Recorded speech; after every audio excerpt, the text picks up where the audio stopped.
mo ba ang lemon na hinalo sa pinagpakulo ang luya, sibuyas at bawang ay nagbibigay ng lakas sa immune system, nakakatulong magpagaan ng paghinga, nagpapakalma ng lalamunan, at tumutulong maglabas ng sipon. Ang kombinasyong ito ay mainit sa katawan kaya maganda tuwing umaga o bago matulog para masipa ang lamig sa dibdib kapag ginawa namang alkaline.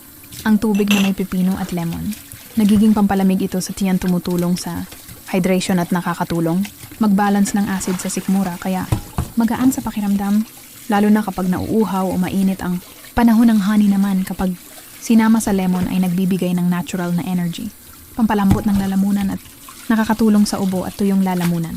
Pwedeng itong inumin sa umaga bago kumain o sa gabi bago matulog para mas kumalma ang katawan at hindi ito mabigat sa tiyan. Magandang lesson dito na hindi kailangan ng mamahaling bitamina dahil minsan nasa kusina na ang mga sagot tulad ng lemon, luya, sibuyas, bawang, honey at pipino na kapag pinagsama. Sama ay nagiging natural na pangalaga sa katawan at pang-araw-araw na lakas